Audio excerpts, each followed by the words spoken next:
State of Utah versus Kouri Richins. Counsel for the state and the defendant are present. Ms. Richins is present as well. The court is informed that the jury has reached a verdict. I do not know what it is. We'll invite the jury in a moment. When I do, I'll ask the foreperson a simple yes or no question. Have you reached a unanimous verdict? I expect that person will say yes. I'll ask them to hand the verdict to the bailiff, hand it to me. I will read the verdict. This brings me to important instruction number 1. There can be no outward reactions whatsoever to the verdict. These folks are here against their will. They, all the lawyers, Ms. Richins, every attendee, my court staff, the bailiffs, everybody deserves your respect. There simply cannot be any outward reactions. You have to keep your hands folded in your lap. If you feel overcome with emotion, just look down. We cannot have any outward reaction. Second, once the verdict is read and the jury is discharged, you need to stay seated and follow the deputy's instructions about how we will leave the courtroom in an orderly fashion. If anybody in here can't follow these instructions, this is your chance to leave.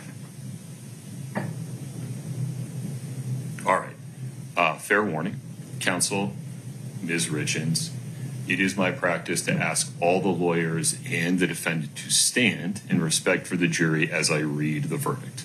I just don't want you to be surprised. Okay. Mr. Bloodworth, are we ready for the jury?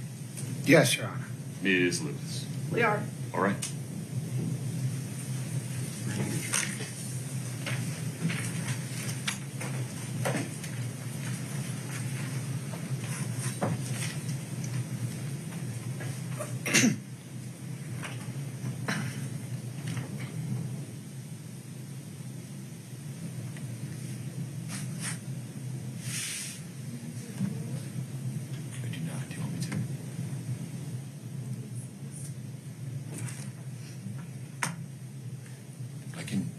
Messaging.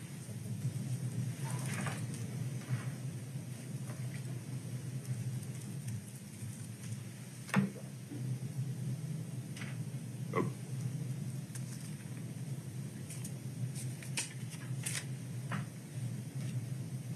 Okay.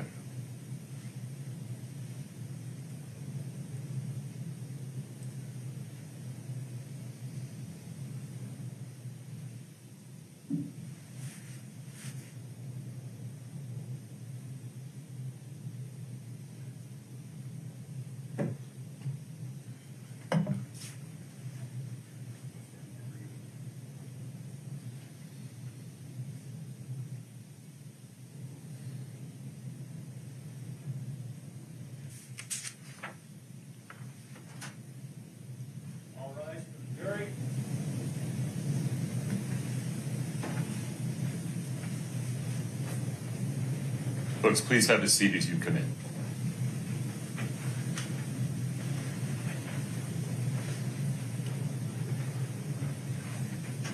Please have a seat.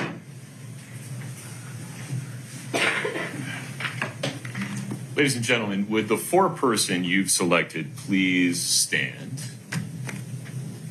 May I ask you a yes or no question? Has the jury reached a unanimous verdict? Would you please hand the verdict form to the deputy, and you can have a seat. Thank you.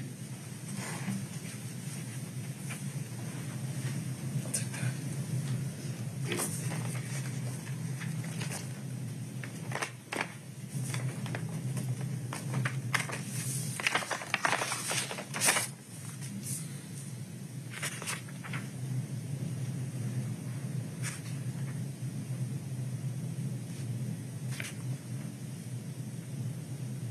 All right.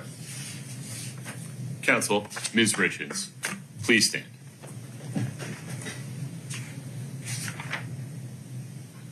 Count 1, aggravated murder. We, the jury, unanimously find that the defendant, Kouri Richins, is guilty of aggravated murder. We, the jury, unanimously agree that the prosecution has proved the following circumstance or circumstances regarding count 1 beyond a reasonable doubt.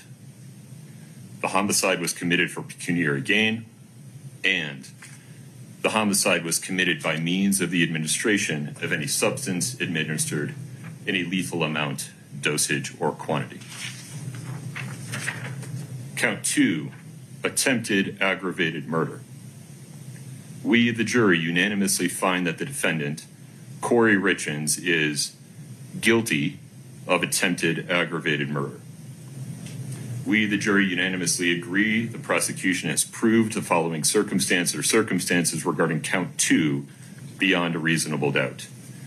The attempted homicide was committed for pecuniary gain. Count 3, insurance fraud. We, the jury, unanimously find that the defendant, Kouri Richins, is guilty of insurance fraud. Count 4, insurance fraud. We, the jury, unanimously find that the defendant, Kouri Richins, is guilty of insurance fraud. Count 5, forgery. We, the jury, unanimously find that the defendant, Kouri Richins, is guilty of forgery. It's signed by the foreperson. Please have a seat. Madam Foreperson, is this the verdict that the jury reached unanimously? Yes, it is. Okay, you may have a seat.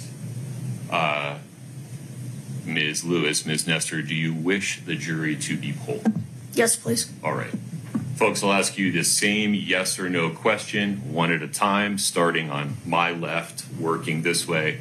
Front row first. If you could show me your lanyard number as I ask you.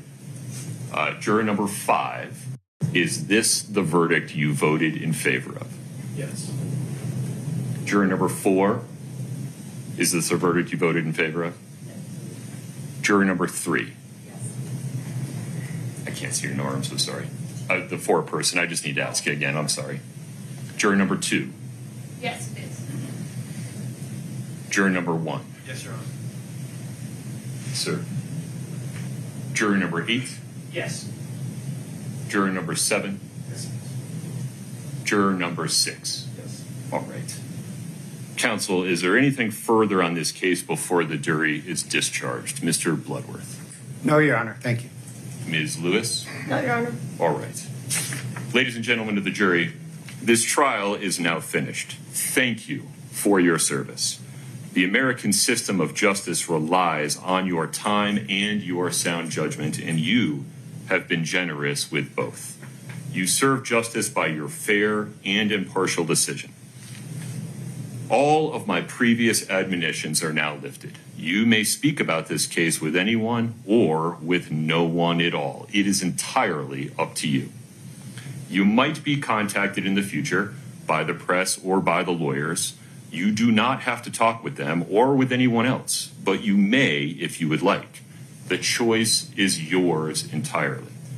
I'm now turning to the attorneys and instructing them to honor your wishes as officers of the court if you indicate that you do not want to talk about this case. If you do talk about the case, please respect the privacy of your fellow jurors. The confidences they may have shared with you during deliberation are not yours to share with others. Thank you, all of you, for your service.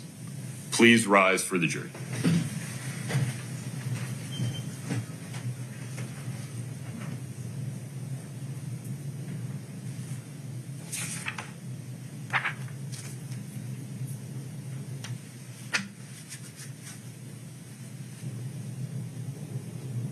All right, please have a seat.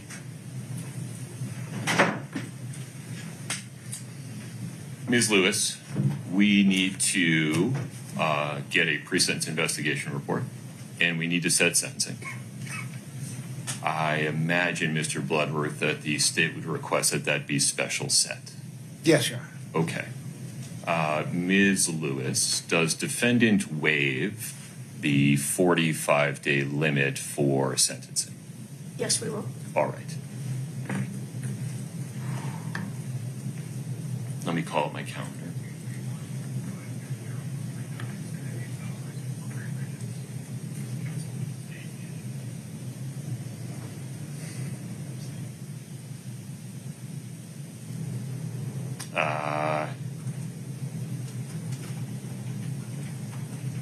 Should we be looking in May, Ms. Lewis? That's fine. Do you have a sense of it, Mr. Bloodworth? April is not possible. In May, do you have a sense of when would be appropriate? Your Honor, can I step back and talk to the victim's family? Sure. Ms. Lewis, if you need a moment to confer with anyone.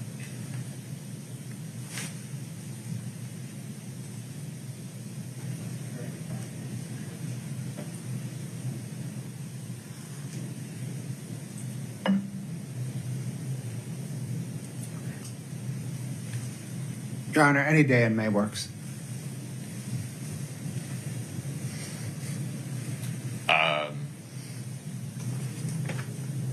Without having to move something, which I am, of course, willing to do, I could do it during the week of May 25 or the morning of May 13. But if those times don't work, or if the week of May 25 is too far out, I'll move something to accommodate council schedules. Ms. Lewis, why don't I begin with you?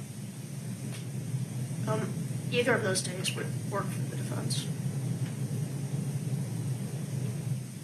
Is a morning enough time? Yes, sir. Ms. Lewis? Yes. Okay.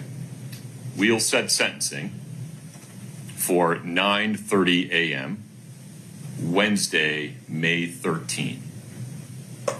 We're hereby referring Ms. Richins for the preparation of a pre-sentence investigation report.